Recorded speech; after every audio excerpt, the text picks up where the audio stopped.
Grazie Presidente. Ma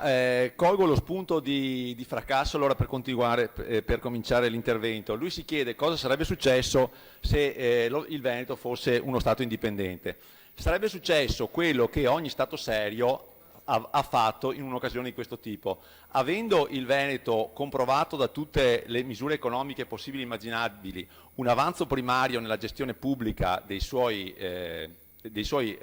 attività,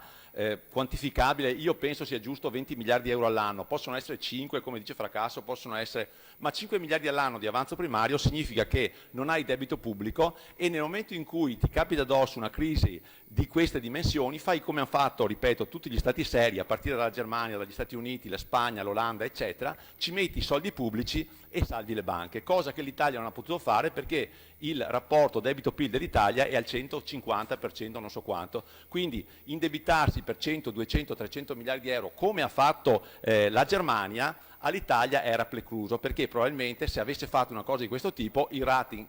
sarebbe andato a farsi benedire e oltre alle banche sarebbe fallito anche lo Stato. Per me è cosa opportuna però di difficile attuazione. Quindi se il Veneto fosse indipendente queste banche si sarebbero salvate tranquillamente perché lo Stato Veneto avrebbe messo i soldi che servivano per salvarle, non pubblicizzandole ma facendo quello che hanno fatto, ripeto, gli Stati Uniti d'America, la Germania in ordine di grandezza, la Spagna, l'Olanda, eccetera, eccetera, eccetera. Dopodiché, quindi speriamo l'indipendenza arrivi il prima possibile. Dopodiché, devo dire questo, io adesso farò un intervento che non attirerà le simpatie e va un po' controcorrente, perché per me è importante dire sempre le cose come si pensa che siano, indipendentemente da come stanno andando nel mainstream esterno. Allora, io credo che prima di tutto la Commissione avrebbe dovuto sentire anche i presunti colpevoli di questa cosa, ovvero anche l'Inquisizione spagnola garantiva l'habeas corpus, che è un principio di diritto inglese riportato nella Magna Carta. Se posso parlare, io non ho riso e c'era da ridere anche su quello che dicevi, però sì, allora, posso parlare? Grazie. Allora, l'habeas corpus è un principio di diritto recepito dalla Magna Carta che dice che una volta prima di condannare qualcuno bisogna dargli la possibilità, portandolo davanti al giudice, di difendersi. Quindi per quanto malvagi e cattivi siano stati consoli e compagnia, sarebbe stato opportuno sentirli, almeno per non dargli la scusa di dire a noi non hanno neanche permesso di dire come secondo noi era la faccenda. Allora, io che ho una mente semplice e ragiono con meccanismi razionali semplici, me la sono ricostruita così la faccenda. Allora, solo Veneto Banca ha perso di affidamenti 8 miliardi di euro nell'arco di tempo che ha prodotto questa crisi, cioè erano 25 miliardi, oggi sono 17 miliardi di euro. Presumibilmente alcuni sono andati sotto il materasso, molti di questi soldi sono andati in conti correnti, depositi eccetera di Intesa, Unicredit e le Poste appunto. Chi sono i sottoscrittori maggiori delle quote di Atlante? Sono Intesa, Unicredit e le Poste per l'appunto, i quali hanno appunto comprato, faccio il caso di Veneto Banca, il aumento di capitale per 1 miliardo di euro con i soldi, secondo me, che sono arrivati da Veneto Banca. Di conseguenza, con i soldi che sono arrivati da Veneto Banca, hanno messo 1 miliardo di euro per comprarsi tutto il capitale di Veneto Banca, dove trovano a dati di bilancio attuali 2 miliardi di capitale, perché hanno 4,5, ci sono state diverse svalutazioni, fra cui l'avviamento, più di 1 miliardo, eccetera, eccetera. Oggi Veneto Banca ha a bilancio un attivo di 2 miliardi di euro. Quindi, mettendo 1 miliardo di Veneto Banca, si trovano ad avere 3 miliardi di euro cash pronti, e questo significa che hanno fatto un bel affare. Tanto è vero che, come diceva Valdegamberi prima, ed è riportato dal Corriere della Sera, ci sono 4 fondi speculativi americani pronti a comprare queste 2 banche,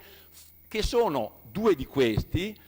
comandati da 2 ex segretari di Stato, uno è Summers, l'altro è Geithner, e che hanno già fiutato l'affare. Quindi, e questo non me lo sono inventato io, perché hanno fatto nomi e cognomi, c'era scritto nel Corriere della Sera la settimana scorsa. Allora, quali sono le condizioni nelle quali si sono trovate ad operare queste banche? Sono le seguenti. Allora, La caduta del PIL dal 2008 ad oggi è stata in Italia del 9%, gli investimenti sono calati del 30% e la produzione industriale è calata del 25%. I crediti deteriorati del sistema Italia, tutte le banche, sono ad oggi, a giugno del 2015, 337 miliardi di euro. 195 miliardi di sofferenze, 113 di incagli, 18 di fondi ristrutturati, 11 miliardi di crediti scaduti. Le percentuali di credito deteriorato del sistema Italia sono passate dal 6% del 2008 a quasi il 20% del 2014. Su questo tsunami che si è abbattuto sul credito mondiale e anche su quello italiano, al di là del mancato intervento pubblico che sarebbe stato auspicabile, sono arrivate le regole, hanno cambiato le regole a Francoforte e hanno preteso rafforzamenti del capitale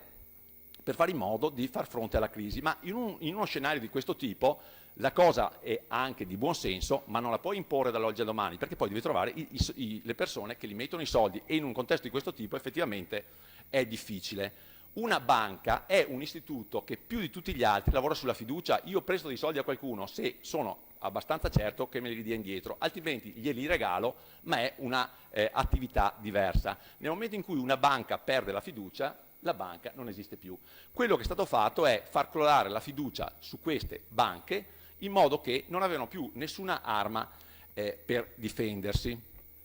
Allora, tutte le banche, tutto il sistema hanno dovuto fare rettifiche su crediti, che sono state nel 2009 13 miliardi, nel 2010 12 miliardi e 6, nel 2011 13 miliardi e poi c'è stata una crescita esponenziale dopo, nel 2012 24, nel 2013 31 e nel 2014 30 miliardi di euro. Questo è un fenomeno che ha impattato sui conti di Veneto Banca e della Popolare di Vicenza, come ha impattato su tutte le altre banche d'Italia e dell'Europa.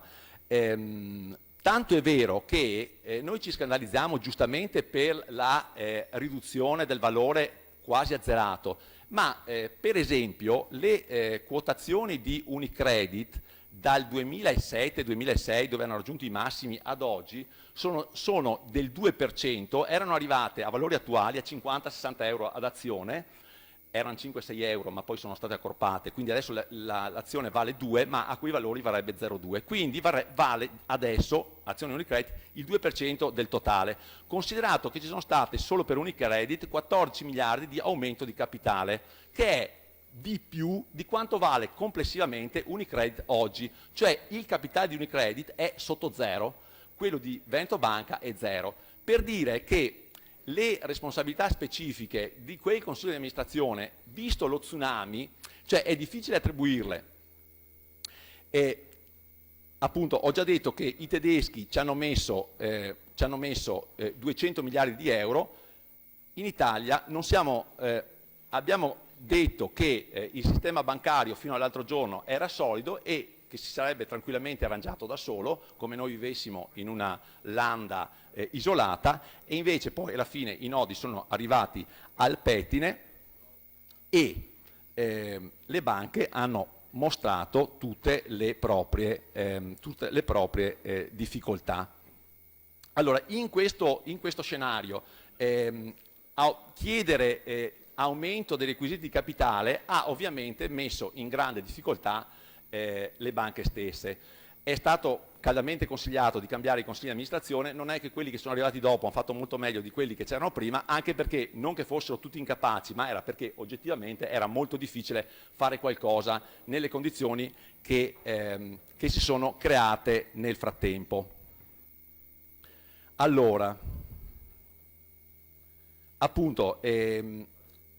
in questa situazione le banche, sia Veneto Banca che Popolare di Vicenza, si sono trovate in una condizione difficile da affrontare, che le ha accomunate a tutte le altre banche italiane. Allora, in questo frangente Fracasso dice: per fortuna è arrivato il decreto del governo di trasformazione delle banche popolari in SPA. Sì, non capisco perché soltanto per alcune popolari e non per tutte, perché l'obbligo di trasformazione, tra l'altro in tempi strettissimi, ha caratterizzato sostanzialmente Veneto Banca e Popolare di Vicenza. Se le banche fossero rimaste popolari, io credo che si sarebbero sicuramente difese molto meglio di come sono difese adesso. Non è assurdo pensare che avrebbero garantito i 40 euro per Veneto Banca e i 60 euro per Popolare di Vicenza, ma sicuramente non ci sarebbe stata la decurtazione che c'è stata successivamente all'arrivo del decreto. Tanto per dirvi una cosa, pochi mesi fa le autorità hanno autorizzate la Popolare dell'Alto Adige e la Popolare di Bari, che sono rimaste popolari perché non sono grosse come Veneto Banca e Popolare di Vicenza, ad effettuare aumenti di capitali a multipli di patrimonio netto. Cosa significa? Che siccome quelle banche non sono state toccate dal decreto dello Stato che ha imposto la trasformazione in SPA, hanno potuto tranquillamente, mantenendo i valori che hanno a libro, fare un aumento di capitale, e sembra che queste banche vivano in un altro contesto, in un altro mondo rispetto alle nostre. Allora, pazienza per la Popolare d'Alto Adige, dove sappiamo bene i redditi pro capite sono molto alti e quindi magari vive in un contesto, non dico molto migliore, ma un po' migliore di quello che siamo costretti ad affrontare noi. Ma anche la Popolare di Bari, dove oggettivamente, guardando i dati economici, non è che ci sia ricchezza più alta di quella del Veneto, anzi, sono riuscite queste due banche a difendersi molto meglio di come si sono difese le nostre banche popolari. Allora, quello che io vedo qui invece, mi dispiace se qualcuno mi considera un dietrologo, è che sono state fatte delle operazioni ad hoc per distruggere il sistema finanziario del Veneto. Tra l'altro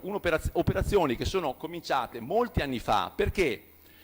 noi avevamo un sistema di casse territoriali molto molto forte in Veneto, che era costituito da banche, casse di risparmio, banche popolari e banche di credito cooperativo. Le casse di risparmio sono state inglobate da questi grandi istituti tipo Intesa e Unicredit e sostanzialmente ci sono state tolte 15-20 anni fa e le abbiamo perse. Le popolari le abbiamo perse con l'operazione che è stata fatta oggi, le BCC sono state sottratte al controllo del territorio con la legge che è stata varata dal governo in primavera scorsa, che impone sostanzialmente alle BCC di aderire ad un grande gruppo nazionale che, guarda caso, per le caratteristiche del decreto, della legge fatta dal governo, sarà ICREA, cioè la banca di credito cooperativo di Roma. Di conseguenza noi in questo momento ci troviamo con le casse di risparmio che sono proprietà di Unicredit e di Intesa San Paolo sostanzialmente, le popolari che verranno comprate probabilmente da dei fondi speculativi americani, sapendo che ci faranno un buon utile di sicuro, e le banche di credito cooperativo che verranno sostanzialmente assorbite dalla banca di credito cooperativo di Roma. Di conseguenza, controllo sul territorio di questi strumenti di credito che erano necessari e indispensabili per finanziare le imprese del territorio, qui non ce n'è più l'ombra. Allora, io lo so che poi alla fine il mercato premia i capaci e quindi speriamo che chi gestirà queste banche sia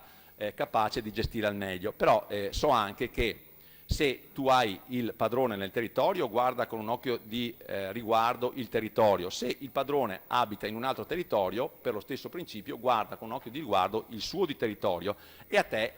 ti lascia andare per conto tuo. Quindi io credo che il dramma che